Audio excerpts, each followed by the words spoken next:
Sheriff's office. I do smell something. This was a slaughter. Make no mistake about it. And what did you find when you got inside? All right, I got her feet right here. This is weird, dude. First thing I noticed was the rose petals everywhere. Something I've never seen before. I definitely thought that whoever killed her brought those flowers in. Now, the stunning court case making big headlines. It's the last time you talked to your sister. And then she was gone. She's got a young daughter that's 9. So you had to tell her that her mother was dead. And her response was, who did it? I have great fear for my daughter's safety. Why do you think I left the country? There's been a custody battle. Where were you when Christina was murdered? Italy. But at this point, I'm getting worried about where we are. I really don't know if I want to comment more, if this is what I think it is. Rarely do you ever have a murder where you get to see the bad guy walk through the front door.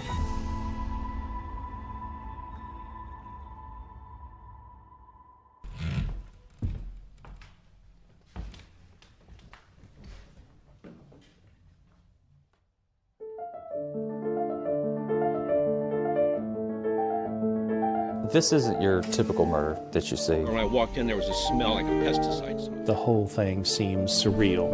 Sheriff's office. I saw like a flower rose tore up. Absolutely impossible. It makes utterly no sense. Many of us just were shocked and amazed about the capacity of someone to cause such destruction.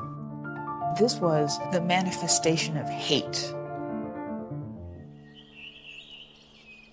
We've come here to this quiet suburban street in South Carolina to cover one of the strangest crime stories we've ever come across. It's a story of love, betrayal, classical music, murder, a crime scene strewn with rose petals. And it all began at this house on an October morning in 2021 with a 911 call. Grayson County 911, what's the address of your emergency? Break Drive. I think I might have a death. Walked into my fiance's house. She wouldn't answer my call. It was a very weird smell, and I can't get her to come around. The man making the call is 65-year-old Bradley Post, a local retired engineer. His 41-year-old fiance is inside the house. And he basically said he had found her and he needed help. He needed an ambulance. He needed law enforcement. I said to if I ever, what should I do? Is she breathing? No. And we're going to start CPR, sir. Okay, I think she's gone. You think she's gone? Yeah, because somebody might have shot in the back. I don't know. I don't Somebody know. has shot her? Okay, all right. No. And tell me why you think she's dead. So she won't respond. She got her eyes open. Eyes are open? All right. There's a lot of blood. And a lot of blood. Okay. Yeah. And so they dispatched law enforcement immediately, ambulances. And so he just continued to give as much information as he could to 911. So it looks like somebody may have broke in and shot her in the head. Maybe. I don't know. Okay, I understand. Okay. Who the over here now? I'm sorry, say it again. Get somebody here now. I've got some people coming, sir. I have everybody coming. I'm sending the paramedics to help now. Step out of the house, and that way wait for the paramedics and the police at the front of the house and leave everything as you found it. Master Deputy Chris Robinson rushes to the scene. He's the first to arrive. And then when law enforcement arrived, Bradley Post is standing in the driveway of the house. So he talks to Deputy Chris Robinson with his body camera on. Hey, man. So when you pulled up, was he just like standing there waiting for you? Yes, ma'am. He was just kind of standing to the side over here, just waiting. He was on the phone with someone. How'd you get in the house? You got to come home right now. Emergency. Come home. Just come home. We just started talking briefly about what was going on inside. Basic info about when's the last time you saw her and last time you talked to her. She went for a job interview. Okay. She left and came back. I called her, texted her twice. Yeah, just from like 9 o'clock. I've got her on a tracker. Yeah. She didn't respond, so I went to the door. No response. So the back door is always unlocked. Okay. So I walked around the back door. When I walked in, there was a smell like a pesticide smell. Yeah. And I walked in, and I didn't see anything on. I saw like a flower rose tore up, and then I walked in the living room, and she's laying there on her back. There is a lot of blood. Okay. Do you live here? No. You stay here occasionally? Yeah. Okay. I'm with her most days. All right, do me a favor, just stand right here. You went in the back. You want to help me clear it real quick? And what did you find when you got inside? So I went in with another deputy. We started clearing. Sheriff's office. I do smell something. All right, you see what we got? There is a smell in here. All right, you want to hold right, and I'll clear this on the left. We didn't know who was inside. I barely see, and I could see her feet at that point, so I kind of knew what was going on. All right, I got her feet right here in front of me. Continued clearing, made it up to her, saw that there was no signs of life. We kept moving and cleared the rest of the house. Yes, ma'am, we're clearing the house now. Just to make sure there's no one in the house. Correct. Pushing in. Sheriff's office. Take one, I'll take the other. Sheriff's office. I've been doing this 15 years, and it was pretty gruesome. And what could you see happened? First thing I noticed was the rose petals everywhere. I thought that was kind of weird. They were just kind of all over the floor. In no particular, not a pattern, it was just kind of everywhere. This is weird, dude. There was also a chemical odor and just a lot of blood. A lot of blood. Could you tell that it was a stabbing or a shooting? I couldn't tell at that point. Our protocol is not to really touch anything. If there's no signs of human life, I don't have to render aid. We try not to contaminate the scene. Was there anything else about that room that seemed odd to you? You could tell there was a struggle inside the house at some point. Looked like she was pulled by her ankles or moved somehow. Let's get out of here with that smell. And then you came back outside? Came back outside, kind of locked the house down so nobody in or out. Just lock it down. Definitely not a death odor. Anyway, I gotta go, Tina. Get home as soon as you can. It's the owner of the house, her sister is. Okay. Is she dead? As far as I can tell, I'm not EMS, man. So, and this is your girlfriend? My fiance. Okay. What's her name? Christina Lorraine Parcell. Christina Parcell, a single mother of one who police quickly discover has not been shot, but has been stabbed 35 times. We learned that she was a vet tech and that she was engaged to be married to Bradley Post. And the other residents of there were her sister, Tina Parcell, and Christina Parcell's daughter. Son of a... She's got a young daughter that's 9.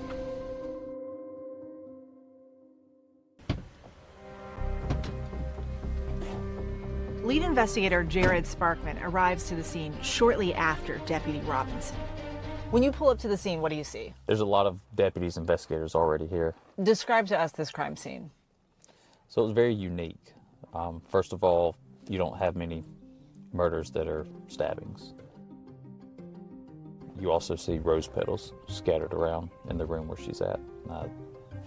Something I've never seen before. I definitely thought that whoever killed her brought those flowers in. People think of stabbings as really intimate, right? Did this seem like a fight, like this was a crime of passion? That was something that crossed our mind, especially with the rose petals on the ground. This was no ordinary murder because the nature of the crime was so close and personal, so brutal, that either somebody was really mad at this particular person or something went terribly wrong.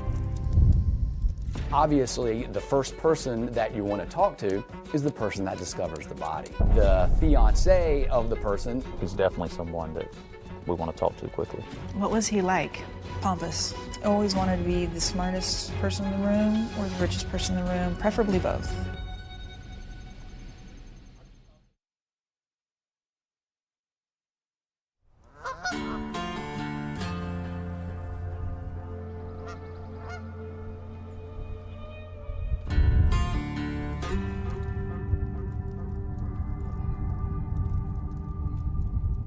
This 5-bedroom ranch house was home for veterinary technician Christina Parcell, her 9-year-old daughter, and her sister Tina, who says October 13th, 2021 was a typical busy weekday morning.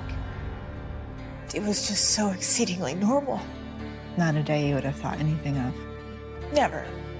I remember every bit of it now.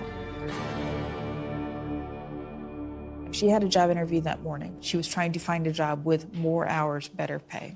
Did you see her that morning as she was getting ready for it? I'm finishing my morning coffee sitting on the couch. We talked just normal people things. What have you got going on today other than your interview? I've got a hair appointment. Then I think they had gymnastics that afternoon. Okay, have a great day. You too. Love you. It's the last time you talked to your sister. And then she was gone. So Christina Parcell had a very quick interview at a local veterinarian clinic. Hey, I'm Christina. Nice to meet you. We actually have a video of the interview. It did not last very long. And she texted me, she felt good, it went well. It was, talk me through your qualifications, et cetera, et cetera. Very short.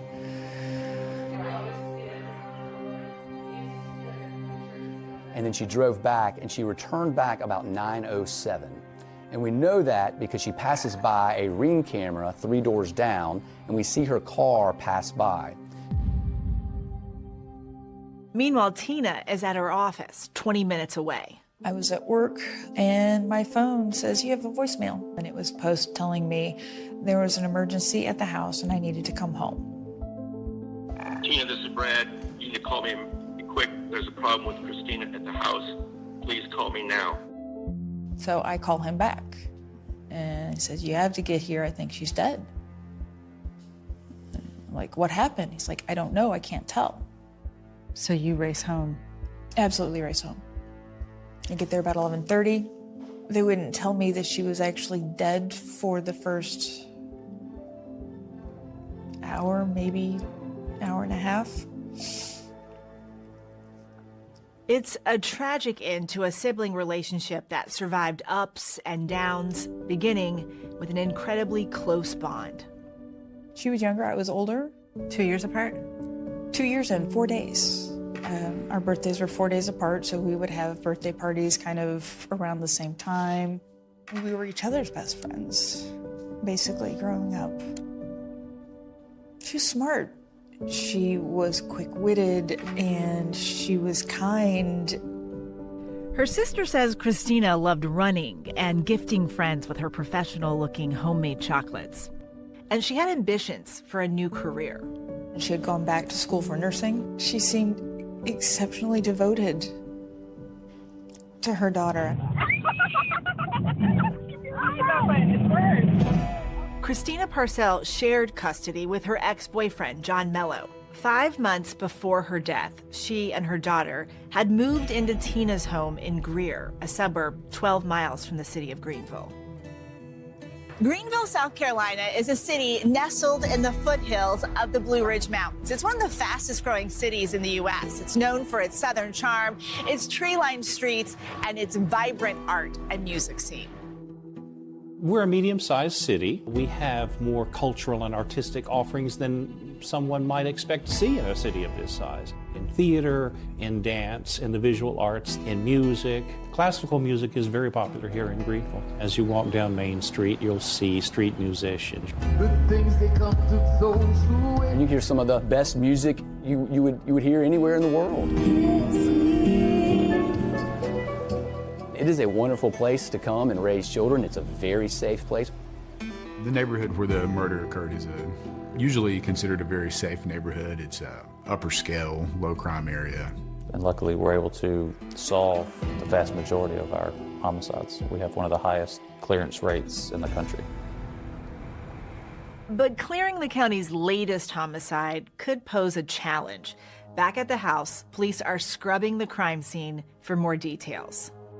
So one of the first things we do when we get there is secure the crime scene. Once it's secured, we call our forensics unit to come. With Christina, we collected her fingernails, we swabbed her hands, anywhere that DNA could have been left. Once her body is removed from the scene, we can really start searching that house for any clues and really kind of figure out what happened. This was a slaughter. Make no mistake about it. 19 slices to the neck and face. That's personal. Do you think she fought? I hope like hell she fought. Adding to the mystery, those scattered rose petals. Were there roses in the house before? Any idea where that came from? No, I mean, it had to have been brought by the person that was in my home. Leading to the question, who was that person in the home? Police first want to talk to Parcells' fiance, Bradley Post. And I saw her sunglasses in the hallway, so Yep. it looks like she was surprised somehow. Post is a retired engineer and business owner. He and Christina Parcells had been dating for 6 years. He'd owned several businesses and sold them, retired. He's very wealthy. He drives fancy sports cars, lives in a big house. What was he like? Pompous. Always wanted to be the smartest person in the room or the richest person in the room, preferably both. You didn't like him? No. He's very particular. He likes things the way he likes them. Did she seem happy? Sometimes.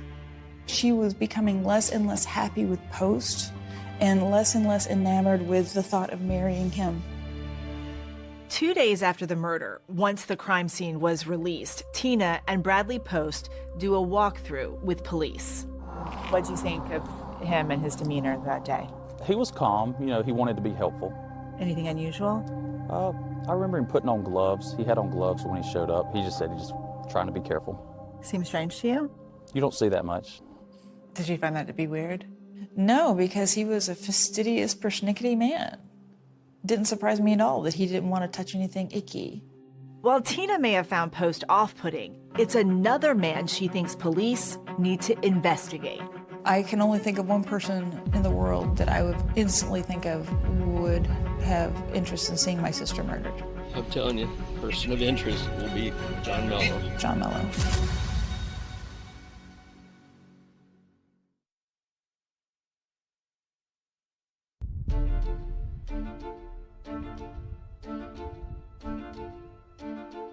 In the aftermath of Christina Parcells' murder, it's her sister, Tina, who's left to tell her 9-year-old niece the tragic news.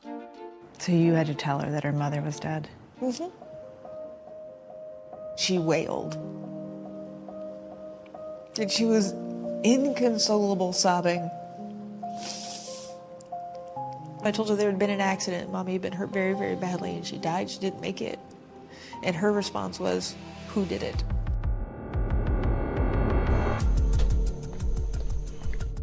When police talked to Christina's fiance, Bradley Post, after the murder, Tell me about this other dude. he immediately brings up somebody he thinks should be a person of interest. So you asked him, do you know who would do this? Right, yeah. So I was like, do you know anybody that would be like our suspect in this or anything like that? I'm telling you, person of interest will be John Mello. And then he did mention John Mello's name at that point. There's been a custody battle. And what did he say about John Mello? It was her ex, and they were having some issues. With that, we started looking into John Mello. John Mello says he's a music producer. He met Christina in 2004. He was a 43-year-old married father of 2. She was 24. I'm not gonna guess now. Speed. Both cameras have it? Yep. Okay. All good? So I guess let's start at the beginning. How did you come to meet Christina? I met her at a cigar shop. We just became friends. She was, very intelligent, very, very beautiful, very fun, to be around. We just hit it off as people, in general. Were you trying to have a relationship? No, I was married. No, I just like talking to people. And throughout my life, most of my closest friends have been females. So it's just, I just, easier to look at. But no, not at all. It just kind of evolved later. At what point did it become a romantic relationship? I'd say 2009. Mm-hmm. My marriage was not good, so it just happens. Mello and Christina dated for the next 6 years. So you had a discussion, decided you were going to try to have a baby? Yes, yeah, planned it. No, That's a little surprising to me because you were married. It is to most people. Yeah, no, we planned her. She was born, phenomenal, and things were pretty good at the beginning, with all that. But while things were going well with the new baby, by then, Christina had become estranged from her sister and the rest of her family. Between April and May of 2010, my sister cut off ties with our whole immediate family. She sent a letter to my parents, addressed it to all of us. Dear Mama, Daddy, and Tina, I am severing the ties of discontent and unhappiness that have haunted my life. Leave me to my peace and my newfound life. Please do not visit my home, do not call or email, and most importantly, please do not worry. She had been with John for a year when she sent this. She was being increasingly cut off from the world around her. So when you started to talk to her again, how did she explain that letter? It's what John wanted. The estrangement would last over 4 years. When she came back to our family, we found out she had a daughter. My niece was more than 2 when I met her the first time. By the time the child was 3 years old, relations between Mello and Christina were breaking down. So, at some point, you guys end up in kind of a tough custody battle. Yeah. Yes. She became very combative and very untrustworthy. Child custody cases are always intense.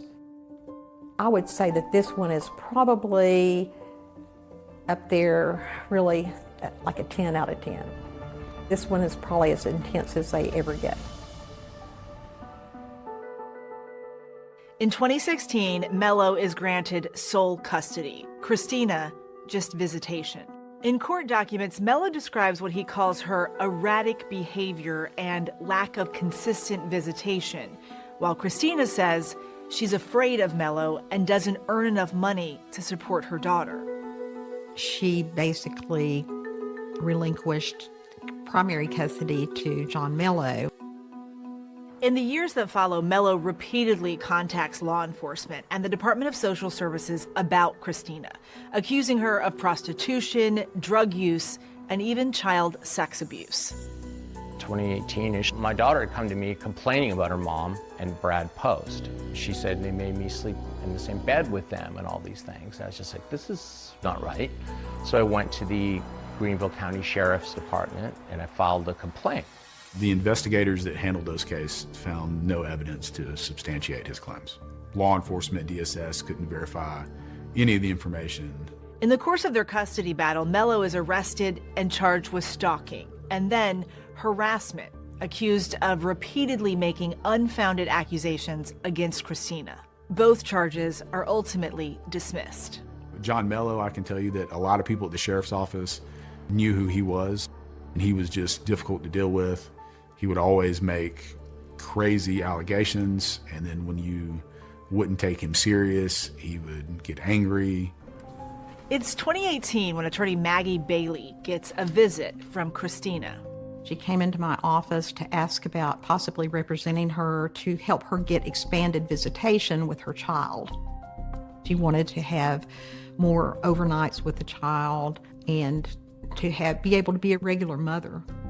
We were successful and she obtained more visitation. She would do her visit weekends in my apartment. I got specifically a 3-bedroom apartment so she and my niece could stay with me and we could spend time together, go to the pool, go to the playground. She would tell me how much she enjoyed once her time got expanded, how wonderful it was to be able to have her child overnight and spend time with her. But then, in October 2020, the custody fight takes another explosive and, for Christina, terrifying turn. It was time for her visit weekend, and John said, "We won't be back in time. I'll call you when I know more." His message reads, "We are out of the country, phone not working. Be advised, we won't be able to fly back for Friday exchange. Sorry, more later." She'd gone by John Mello's house, she'd tried to text him, she'd tried to email him, she'd tried to call him. My sister reached out to the elementary school and found out John had withdrawn her from Greenville County school system. She messages Mello, "Please tell me anything you can about where our daughter is. I'm scared." She had no idea where John Mello and her daughter had gone. She was in tears because she was like, he's taken her, I don't know where he's gone, and I may never see my daughter again.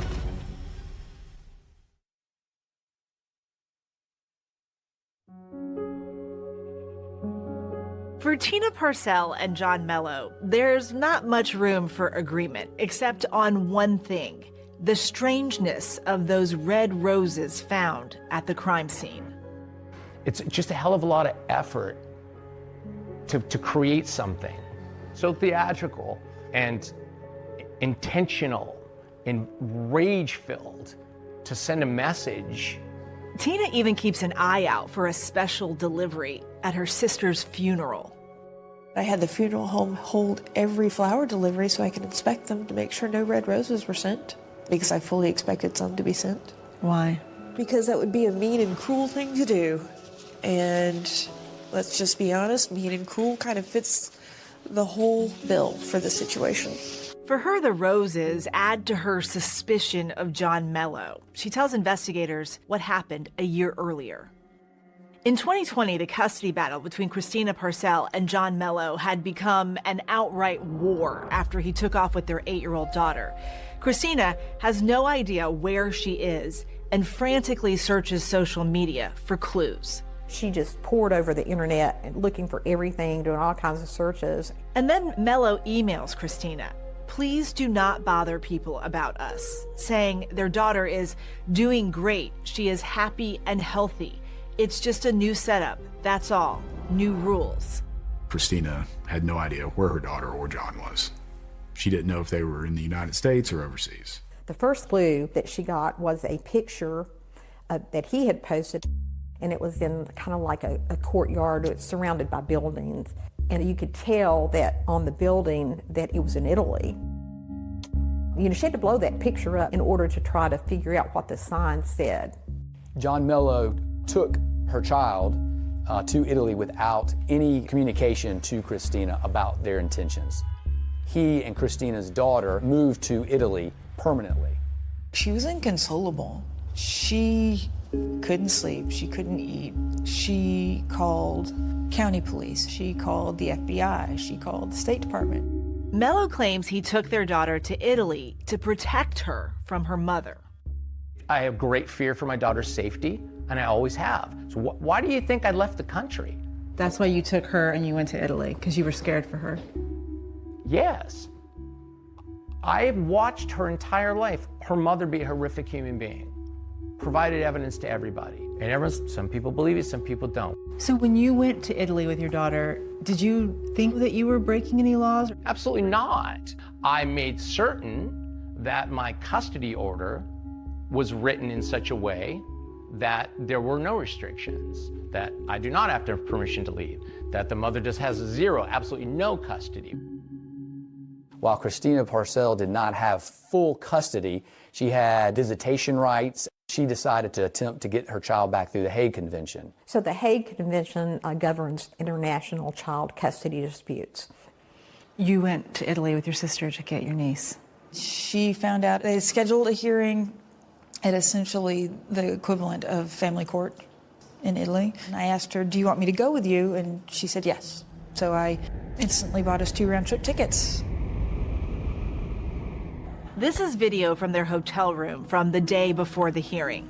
Christina is on the bed. She went to Italy twice. It was the second time that the authorities in Italy handed her daughter to her and told her to take her back to the United States. The court rules that Mello violated Christina's custody rights, even if limited, and acted against their daughter's interest. It's a victory for Christina, 6 months after Mello took their daughter out of the country. The family court in Venice, I'm not trying to sound the way it's going to sound, but they were all women. And her mom came and put on a very good show with the tears and the whole thing. And then they decided to let her go that night. John Mello stays in Italy while Christina heads back to South Carolina with their daughter. So when Christina came back from Italy with her daughter, she brought her into the office and she was just like all smiles. This is literally the day after she got back. I took her to the playground. But just 3 months after the joy of being reunited, Christina Parcell is blindsided again. I walked into my office one morning and my paralegal was opening the mail and she goes, "Look at this picture," and it was a nude picture of Christina. It was really, I would call it a pornographic picture. it's not just her attorney who has received the mailing. The photos were sent to our house, Post's house, all of our neighbors, all of his neighbors, Christina's work, the guardian ad litem. And Christina Parcell knew that the only person who had possession of these photos of her was John Mello. And they were taken when they were dating back in 2010 or 2011, when she was much younger. And there was also included in there a photocopy of an escort site. And it was claiming that Christina Parcell had been posting on an escort site as a prostitute looking for business. None of the photos were connected to the escort site. They basically took a screenshot of an escort site and then copied and pasted the URL onto some private pictures that Christina and John had shared years ago. These packages all came from Greenville or Tennessee. And so we knew the person who sent them out or who put them in the mailbox and prepared them had to be living in the Greenville area. John Mello was in Italy. She said, it has to be John. She said, I just don't know who he would have gotten to send it. John Mello says he didn't arrange for the mailings to be sent out. Did you have those images mailed? No, I did not. No, I had them from years back. And of course, my intention was when I get to the States in this custody case, judge needs to see her background. If you're in a custody case and you have photographic and internet evidence that the person in the custody case with you is prostituting online, you want the judge to see that. Yeah, I would absolutely was going to use that. There was no evidence that suggested that Christina was a prostitute or drug dealer or escort. 2.5 months after the mailings were sent, Christina Parcell is murdered. But it turns out the man so many people seem to suspect could not have been the killer. Where were you when Christina was murdered? Italy. Yeah, I was in Italy. Did you have anything to do with it? No, of course not. No, it's not my style. You know what I mean? No. We still were looking at Mr. Mello and people that he knew, but we did know that he's not the person that walked in the front door and killed Christina. And then a huge turning point in the case, thanks to a neighbor's Ring camera. Rarely do you ever get to see the bad guy walk through the front door before he engages in a horrific murder. And a shocking arrest, but it's not what you think. We were dumbfounded.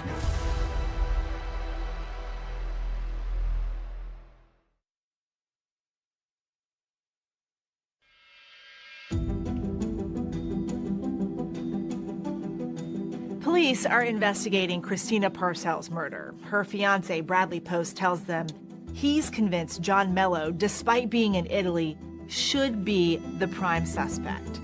There's been a heavy custody battle. This guy's been he's a threatener, he's a thug. Although authorities have their suspicions about Bradley Post himself, their investigation seems to be pointing away from him. Bradley Post was extremely cooperative. And when was the last time you spoke with her? Hold on, I'll tell you exactly. He said that he spoke with Christina that morning. Last time I talked to her was 8:15 a.m. Outgoing call, 10 minutes. She was on her way to a job interview. That they texted, and then he attempted to call her with no answer, which is the reason that he came to the house.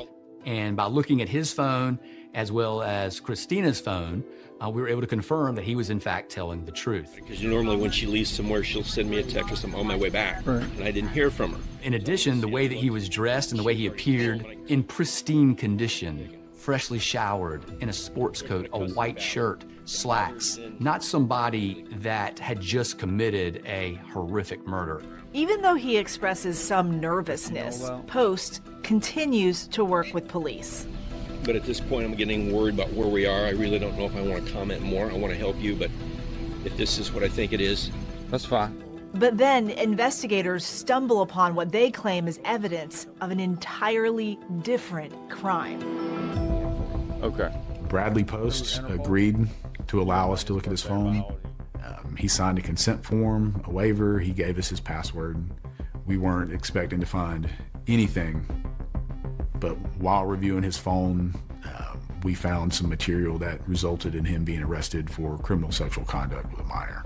An upstate man facing several charges of sexual exploitation with a minor will remain behind bars. Investigators say they found sexually explicit images of children in Post's possession. According to court documents, Post had a high volume of child pornography on his phone and electronic devices. He has not yet entered a formal plea to those charges. I was personally dumbfounded. I couldn't believe that he just handed over that evidence. For these alleged crimes, he could spend the rest of his life in prison. So although Bradley Post is now facing some serious charges, police still don't think he's the person who killed Christina Parcell. And they now have a critical clue in the hunt for who did. As you start to go looking for evidence, what's the first thing that you do outside of the home? Cameras. Cameras. Look for cameras, yes. So where were the first cameras that you found? Well, the first camera was actually right here behind you. There's a Ring doorbell camera. The camera is from the house directly across the street from where Christina Parcell lived. And so you get that camera. What do you see on that camera? So that camera, it shows a person walking up the steps and going into the house. We were extremely lucky. The Ring camera across the street was highly sensitive to cars driving by, and a white Ford Explorer drove by at the exact moment that the individual was walking up the stairs and through the front door of the house at exactly 9:15. So if that vehicle hadn't driven by at that moment, you wouldn't have seen who walked in the house? That's right. We were able to enhance the video. You can actually see the gray sweatshirt, the black pants, the build of the individual, an individual walking up through the front door, getting ready to commit a horrific murder. We continued canvassing the whole neighborhood and came across some cameras that showed someone wearing the same type clothing, same stature, leaving the area. The next evidence we have of this individual is a Ring camera down the street, and it shows an individual on a black bike dressed in a black sweatshirt, black pants, with a N95 mask over their face, leaving on the bike at exactly 9:27. We believe that the suspect was in that house for about 12 minutes. Then at 9:28, we see the same individual passing a house in the exact same clothes on a black bike. They were wearing dark clothes. It was a nice day that day. Long sleeves, pants. It's just odd. And it was our first real clue. The Ring camera offers another important development. While investigators don't know who the mysterious man is, they are now confident of who it isn't. After we found the cameras in the neighborhood, Bradley Post was ruled out. The build wasn't the same. It was pretty obvious that Bradley Post's statures not match the stature of the person that went into that house. We were able to determine that Bradley Post could not have committed this crime. The next order of business, finding the man on the bike. So finding the person on the bicycle was a tall order.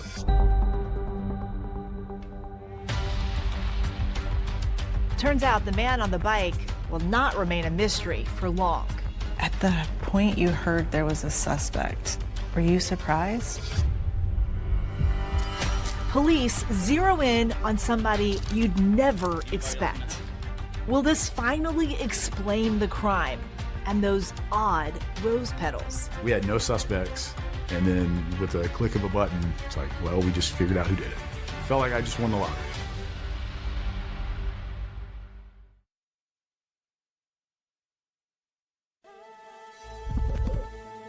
The rose petal case was just a wild ride. So many twists and turns. The manifestation of hate wrought upon a physical body. We still felt with the child custody dispute, there's motive. Where Zach Hughes began inserting himself into this custody battle. You don't think Zach is a killer? There's just no way. The guy's heart is as big as the moon.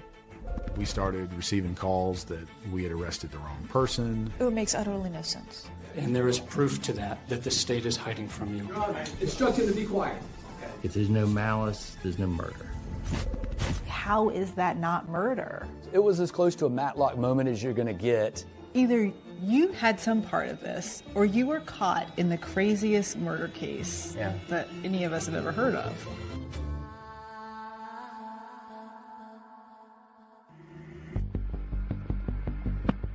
Graceville County 911 was your emergency. I just walked in, my fiance. It looks like she's bled out on the floor. Is she breathing? No. I think she's gone. A lot of blood. The flowers here, it looks like somebody must have come here.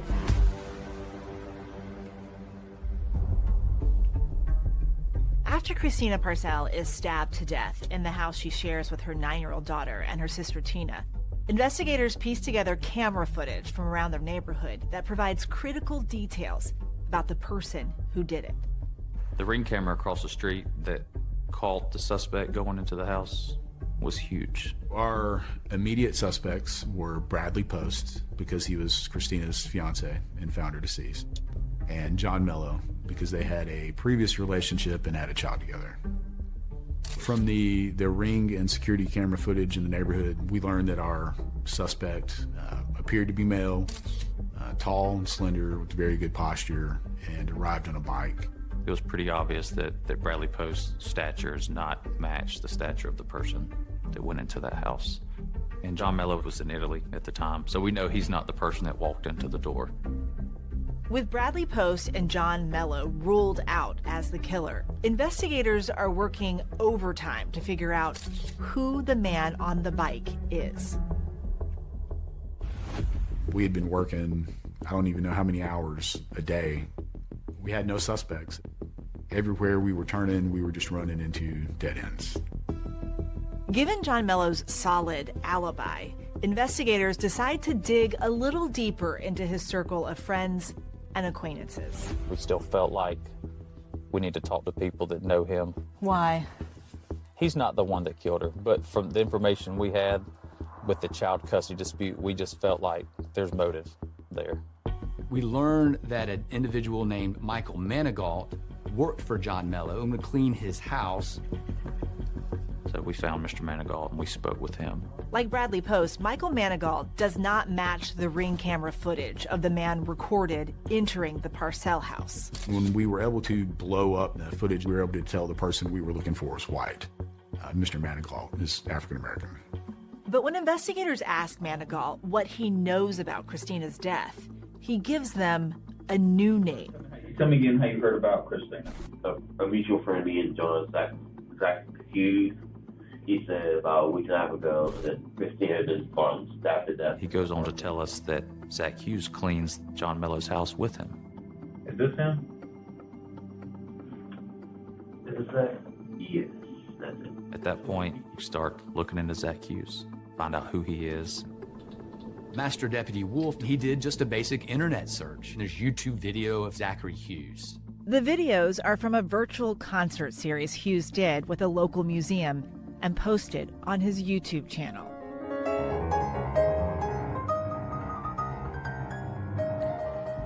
Zach is a pretty extraordinary musician.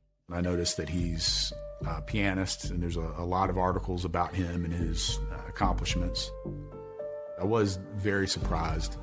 He had no criminal record. I couldn't even find a speeding ticket. How does Zachary get around? You said old truck or something? Yeah, old truck. He picks me up once in a while. Once I have his name, I can pull up every vehicle you have with your license plate within 10 minutes. We're able to learn that he in fact owned a gold Ford truck. Investigators discover a crucial clue not far from downtown Greenville. If you look up there, you'll see a camera. That's called a flock camera. It's an automated license plate reader that alerts law enforcement if a wanted vehicle is detected. A little after 2 p.m. on the day of Christina's murder, there's a picture of his vehicle coming into the downtown area with a black bike in the bed of his truck. And that bike matched the exact description of the bike that we had on the Ring cameras of the individual leaving the Canebrake neighborhood.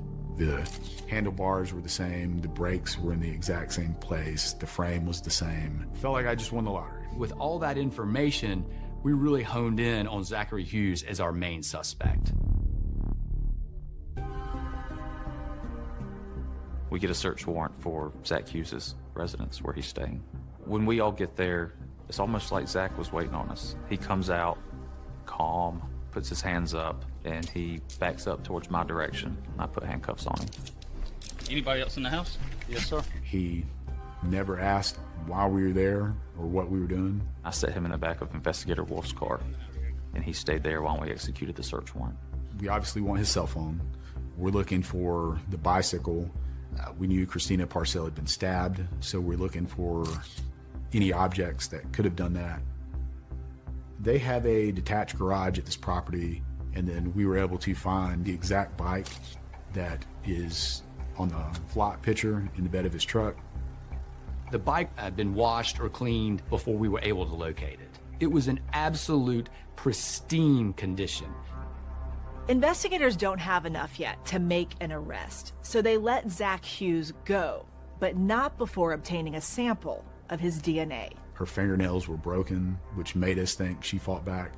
So we believed that DNA could possibly be under her fingernails of her killer.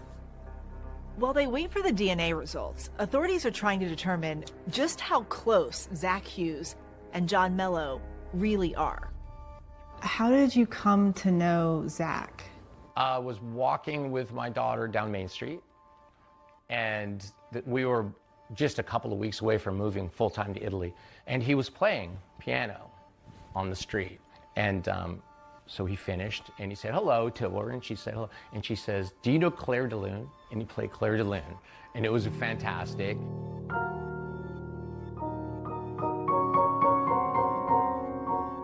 And then days later, he was in a different location by Falls Park playing, and we chatted quite a while and exchanged contact information, and that was it. And then we left, not long after that. Mello says that once he takes his daughter to Italy, he loses touch with Hughes for a few months. But after Christina Parcell wins her case to bring their daughter back to the United States, he says the two men reconnect. I was unbelievably sad and distraught, and I reached out to him and I told him what was going on, because he was just like, "Oh my God, not your little girl." You don't think Zach is a killer? There's just no way. The guy's heart is as big as the moon, and what would his motive be?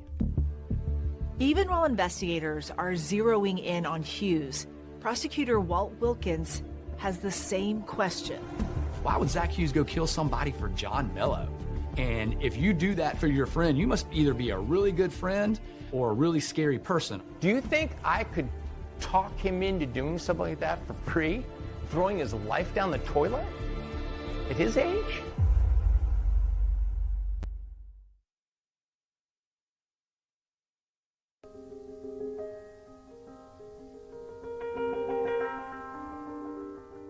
I don't know what to say about Zach. I love him. He's one of my best friends. Because I think he has the ability to become one of the greatest pianists of our century. Zach Hughes. You know, a lot of people don't know who he is and kind of what his background is. How did he end up in Greenville? He was born in California. When he was roughly 10, 11 years old, his family moved to Virginia on a small farm. They lived in Virginia until he was a teenager. Then they moved to the upstate of South Carolina. His parents could see an aptitude for music, so his dad bought him a piano at a yard sale for $300. And that's where he started. And over the course of his childhood, he just developed a passion for it, became very good at it. Like when you say good at it, like prodigy good? He consistently did things that were very extraordinary. He begins to compete in very prestigious music festivals. And he decided to apply for Juilliard and was accepted in 2010.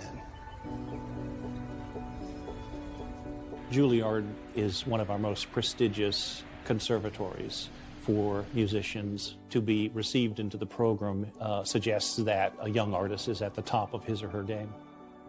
I met Zach in 2011 at Juilliard, and very quickly we decided to build some projects, and he started playing my music. I always felt Zach treating everyone with this equal, profound kindness. He was devoted to his friend, devoted to his parents, devoted to everyone he was meeting, basically.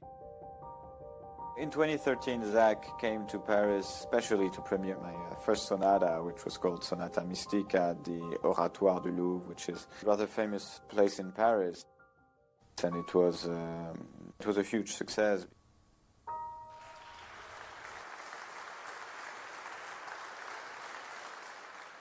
As seen here in a video posted on YouTube, 𝐅𝐔𝐋𝐋 graduates from Juilliard in 2015.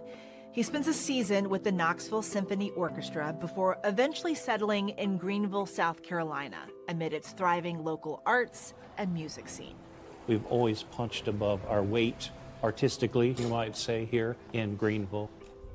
In 2020, someone had contacted me to tell me about this young pianist who was going to attempt a really ambitious project, playing all 32 of Beethoven's piano sonatas in the space of a year. He called his project the Beethoven Odyssey. 𝐅𝐔𝐋𝐋 posted videos of the Beethoven Odyssey on his YouTube channel.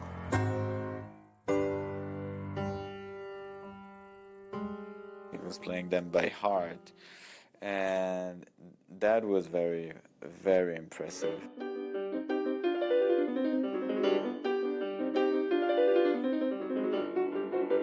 Together, they spanned 600 pages and more than 11 hours of music. I thought, based on his YouTube videos, as well as seeing him perform live and in person, that here was a young man with a very bright future ahead of him as a musician.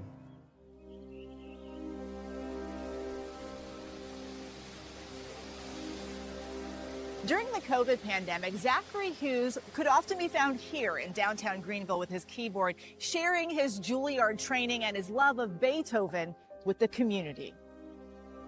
He started off doing some concerts live, but then when COVID hit, he was doing some busking down in downtown Greenville. And one day, a man walked up to him and asked if he would take a request. That man, of course, is John Mello, and this chance encounter is the start of their friendship. It was a pretty strong friendship from what I understood. It was in May of 2021. Zach actually goes to Italy to visit John Mello. What's that trip about? Mello said, why don't you recharge your batteries and just come over and visit. I go, come to Italy. I go, I got a recording. I could use you. So he came, and we rehearsed a lot and spent a lot of time together. He's just a really very well-educated, very articulate, very fun, kind person. And we just really hit it off. Cemented by the time in Italy, their connection continues when 𝐅𝐔𝐋𝐋 returns home to South Carolina. Zach began doing yard work, just odds and ends around the house to help him out. Had he ever met Christina? Not once. How would he ever have an occasion to meet her? But investigators are starting to believe that 𝐅𝐔𝐋𝐋 did, in fact, meet Christina Parcell on at least one occasion. And they say they've now got the evidence to prove it. The DNA results came back as 𝐅𝐔𝐋𝐋's DNA was under the fingernails of Christina Parcell. And so as a result, we were able to get a warrant for his arrest.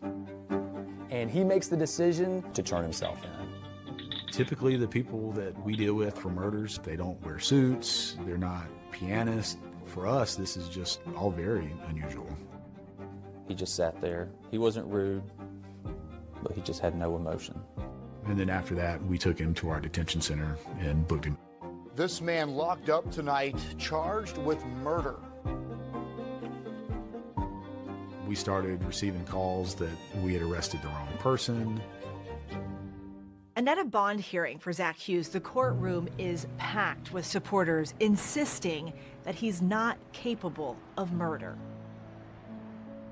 As a mother, I know him, and I have no doubt that Zach had any part of this. We were convinced that we had the correct person and that he just made everybody believe he was something that he wasn't.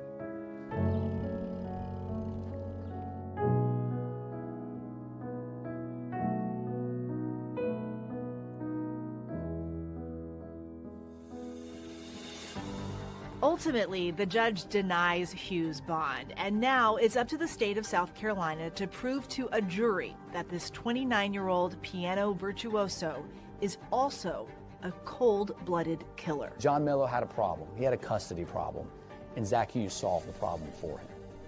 And prosecutors now think they have evidence implicating Mello in the murder. There was a text exchange between you and Zach where you asked him, how's the music research going? Right, yeah. On the day of the murder. On the day of the murder. It was two musicians discussing the music project. So were the men discussing music or murder?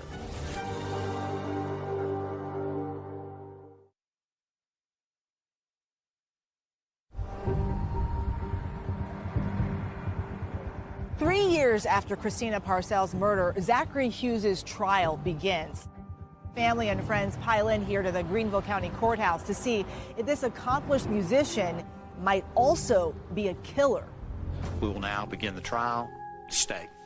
The state intends to prove that Zachary Hughes did in fact murder Christina Parcells. Typically in opening statements, you want to lay out a little bit of a roadmap for the jury. Christina Parcells had been going through a very tremendous child custody dispute with John Mello. Zach Hughes began inserting himself into this custody battle at the behest of John Mello. And the evidence will show that Zach Hughes is a cold-blooded killer. Your Honor, the state calls Bradley Post. One of the first witnesses to take the stand, clad in an orange jail jumpsuit, is Christina Parcells' fiancé, Bradley Post. Prosecutors want to ask him about that morning he found her dead. Good afternoon, Mr. Post. Where do you currently reside? Greenville County Detention Center. Prior to the start of the trial, the judge ruled that jurors would not be allowed to hear that investigators had allegedly found a high volume of child pornography on Post's electronic devices, or that he was facing charges of sexual exploitation of a minor. Child pornography is extremely prejudicial. I mean, nobody in America thinks that that's okay, but the purposes of us being there was to determine whether Zach Hughes murdered Christina Parcells. When you arrived, what did you do? I went to the front door and rang the doorbell. She didn't answer. I walked in through the back door. I saw her on her back. When you saw her on her back, was there a lot of blood around the room? Yes. The medical examiner testifies to just how violent the attack appeared to be. What jumped out at you in your findings? There were 35 sharp force injuries to Ms. Parcells. And then based on the appearances of the wounds, it is most consistent with the knife being used.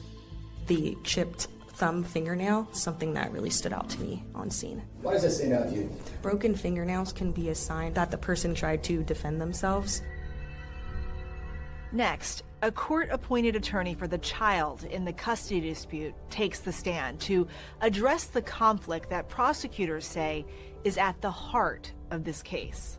What findings did you make as to the lengths that Mr. Mello would go to get custody? He was very clear that there was nothing off limits. This was the worst case I've ever worked on as far as representing a child's interest.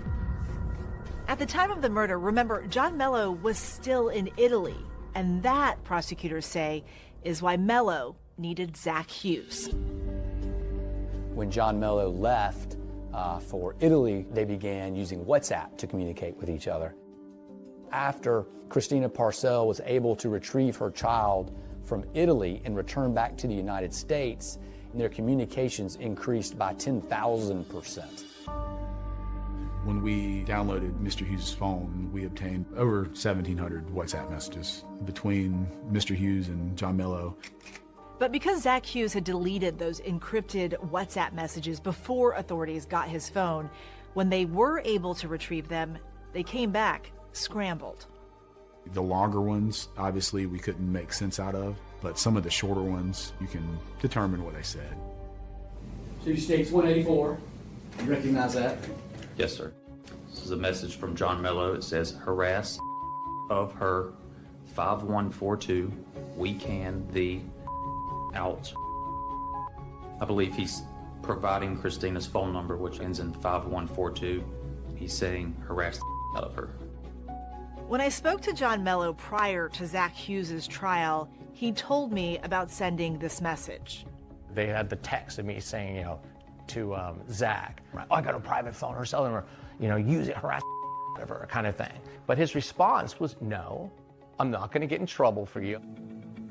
But prosecutors argue at trial, this is when John Mello convinced Zach Hughes to help him in that alleged campaign of harassment against Christina, sending those explicit photos from a supposed escort website.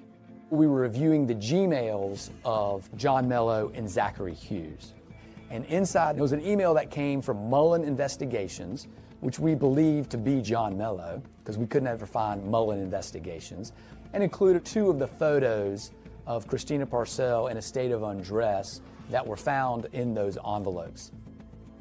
The most significant communication between the 2 men, prosecutors say, was their last WhatsApp message, sent just hours after Christina Parcell was killed. October 13th, 2021, that did research on music, how go. At 2:53 p.m., the message reads, phone over, tell you good, the owl. The question John Mello asked about how the music research was going, to me, I thought they were speaking in code for killing Christina. There was a text exchange between you and Zach where you asked him, how's the music research going? Right, yeah. On the day of the murder. And some people think that could be code for how did the murder go. Okay, yeah, I know that's what they're thinking.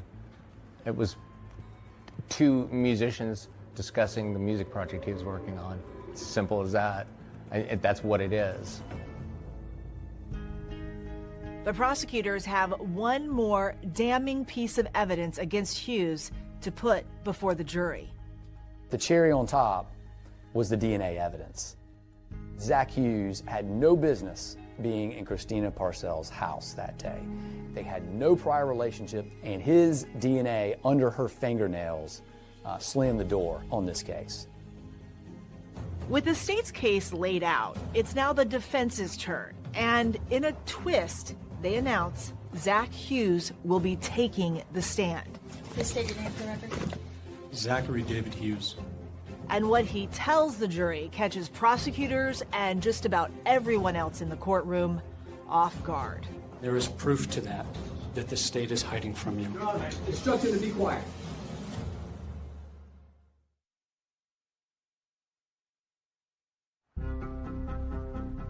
Why did you feel like it was important for you to be there? Part of me feels like by being there every day, every minute of this trial, maybe she got to be there too. Courtroom 8 got fuller and fuller as days went on. So we're standing outside the courtroom right now. It has been quite a sight, to say the least. State rest, Your Honor. Good morning, ladies and gentlemen. Now it's our turn. We are honored and privileged to be representing Zach. Zach Hughes' defense team opens with a bombshell, announcing not only will Hughes take the stand, but he's prepared to confess to killing Christina Parcell. Zach has been waiting for this opportunity. He's been waiting and wanting to tell you why. You're going to hear that this was done for a just cause. We didn't know exactly what he was going to say and how he was going to do it and for what purpose. Please state your name for the record. Zachary David Hughes.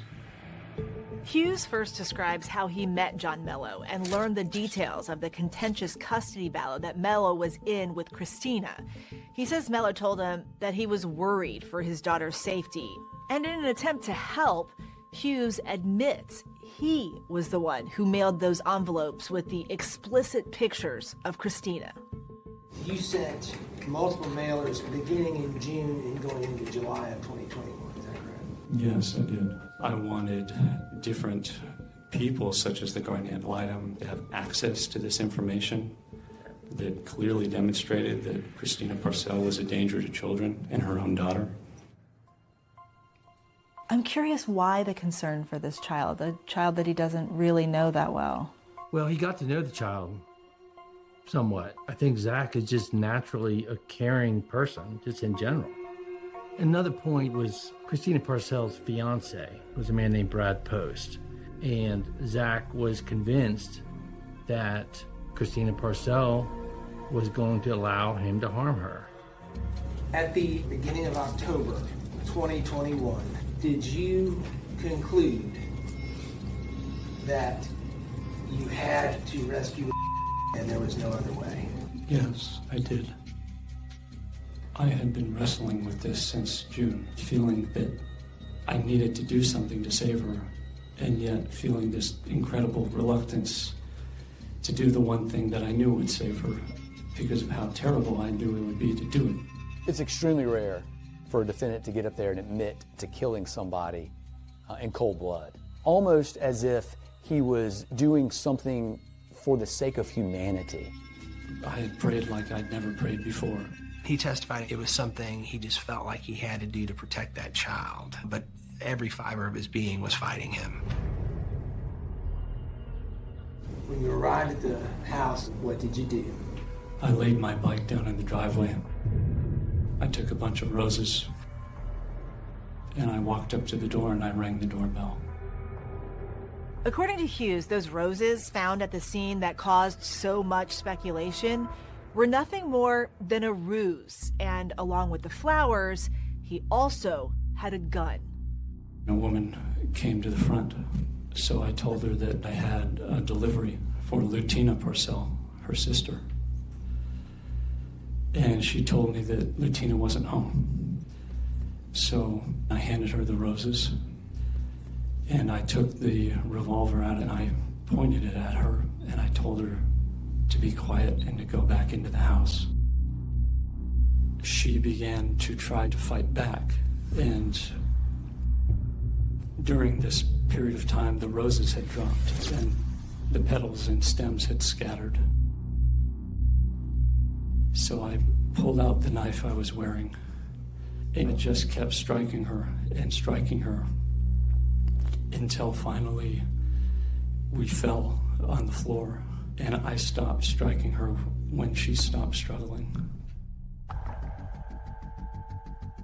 Zach Hughes says that he knew he didn't have time to clean up all of the now scattered rose petals. And I looked in a mirror before I left, and I saw that she had scratched my face in the struggle.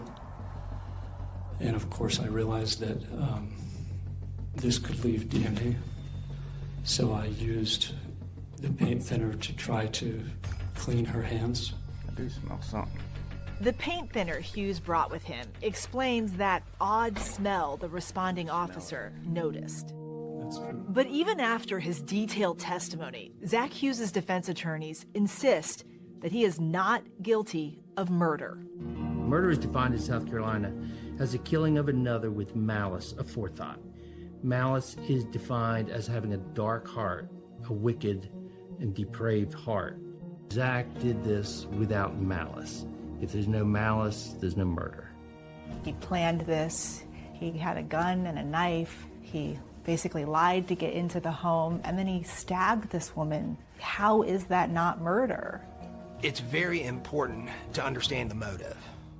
The entire motive behind what he did was to save this child, period. And the defense had argued that there were serious abuse allegations against Christina Parcell herself, and that jurors should hear them.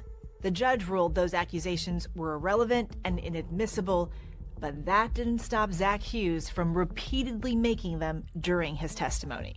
As soon as I left the house, I felt the most enormous wave of relief wash over me, because I knew from that moment on to be safe from the sexual abuse that her mother was perpetrating on her.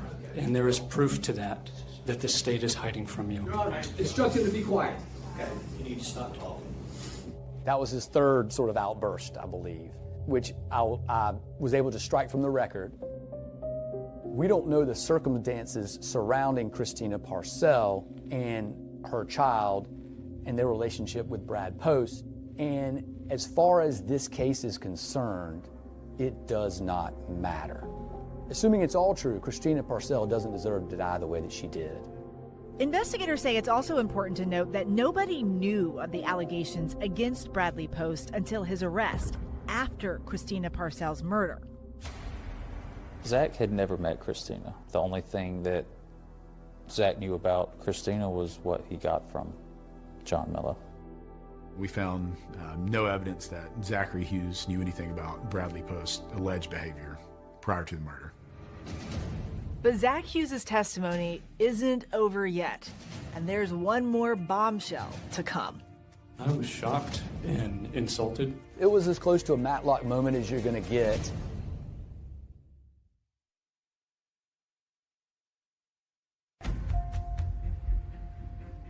In this Greenville County Courthouse, classical pianist Zach Hughes has a rapt audience as he takes jurors step by step through how he says he killed Christina Parcell. Did you take Christina Parcel's life? Yes. He made me think he just rehearsed it all, which he is a performer.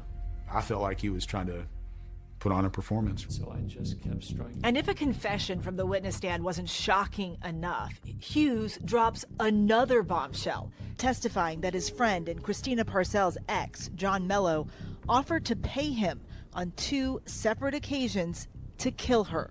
He asked me, would I be willing to kill Christina Parcell for $10,000? It was as close to a Matlock moment as you're going to get.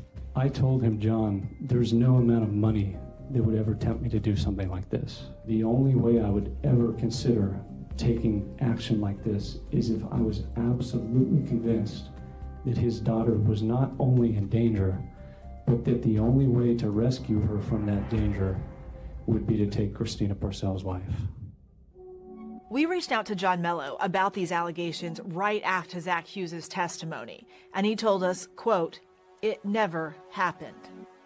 I was incredulous to the absurdity of his statements, that he is going to sit there and decide when somebody gets to live or somebody gets to die based on his own personal judgments.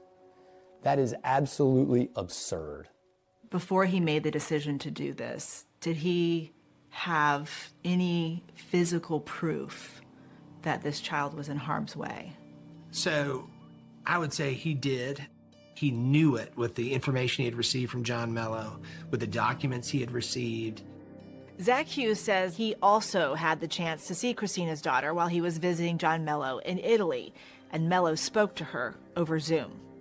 He said that he could notice a profound change in her demeanor. The light went out of her eyes. So there were other things like that that corroborated what he believed. Now, after a full day of testimony, it's the prosecutor's turn to question Zach Hughes. This is the opportunity of a lifetime for a prosecutor. I have the ability to cross-examine a confessed murderer, but you have to understand the position that I was in. Zachary Hughes was stating things on his direct examination that he was ordered by the court not to say. The battle in his mind was telling this jury information that they had no business hearing. And so I came up with a strategic decision to ask one question.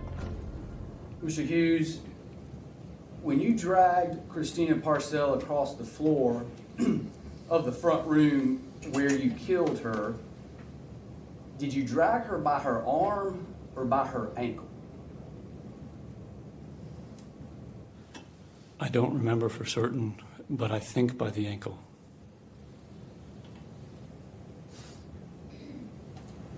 That's all the questions I need to ask this, Your Honor.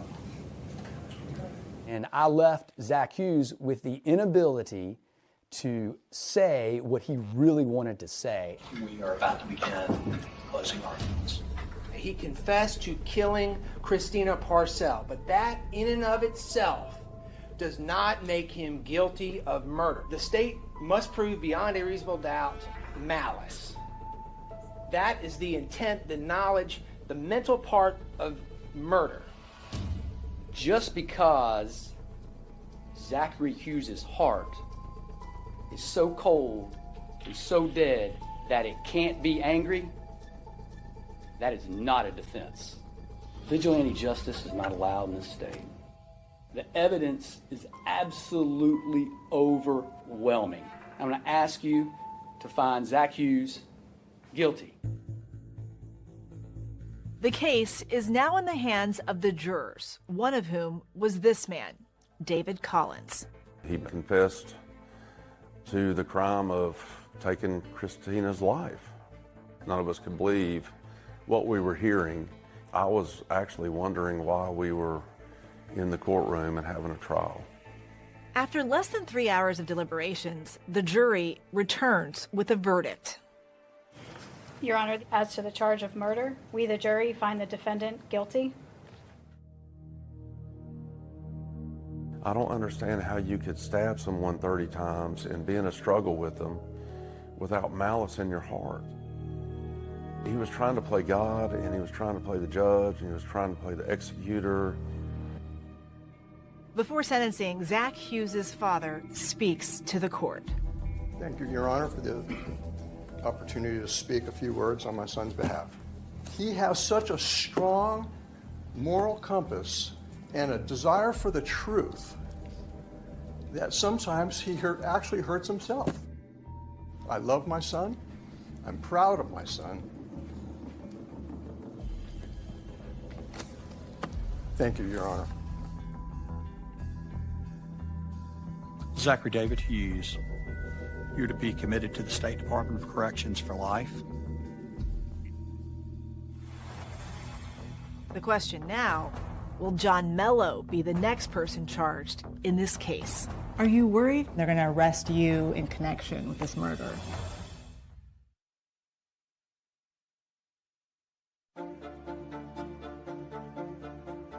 Please state your name for the record. Zachary David Hughes.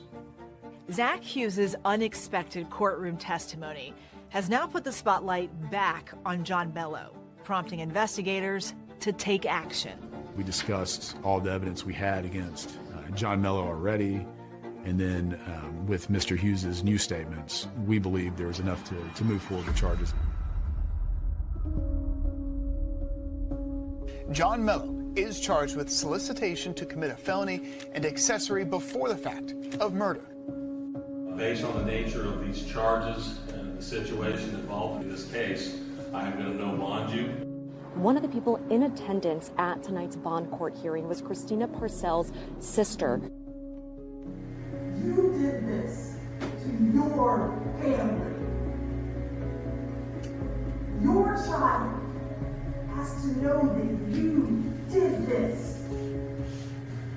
When I sat down with John Mello before Zach Hughes' trial, I asked him about the allegations swirling around him that he was somehow involved in this murder. Are you worried they're going to arrest you in connection with this murder? 2 years I've been here, did everything, DNA, fingerprints, you know, they talked about the telephone and the messages and what, there's nothing there. But either you had some part of this, or you were caught in the craziest murder case that any of us have ever heard of. Yeah, yeah, that's it. I'm caught up in it. All I did was try to do the right thing. Did you have anything at all to do with the murder of Christina Parcell? No, absolutely not. No. We reached out to John Mello's attorney, but he declined to answer our questions and says he looks forward to his day in court. Mello has not yet entered a formal plea to these charges. Do you think in some ways that Zach was manipulated by John Mello? Zach is an extremely intelligent person. He's a very disciplined person. He's not going to be manipulated by a person. There should be justice. People should be held accountable for their actions, for willfully, willingly, cruelly hurting people in this world, whether you know them or not, whether they're family or not, whether you love them or not.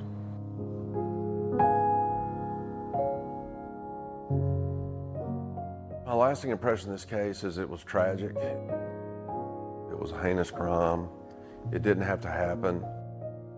And at the center of this tragedy, an innocent little girl left without her mother.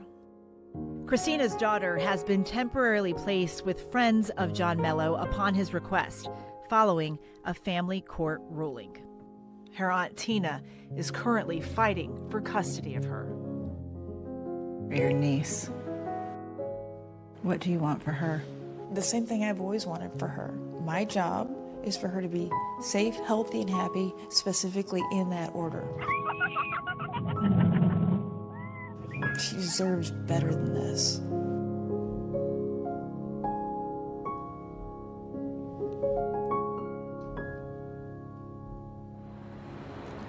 Remembering her sister tonight and with hopes for her niece. And we should also note tonight that Zach Hughes has now appealed his conviction. And David, as for John Mello and Bradley Post, both men remain in jail awaiting trials. That's our program for tonight. Thanks so much for watching. I'm Deborah Roberts. And I'm David Muir from all of us here at 2020 and ABC News. Good night.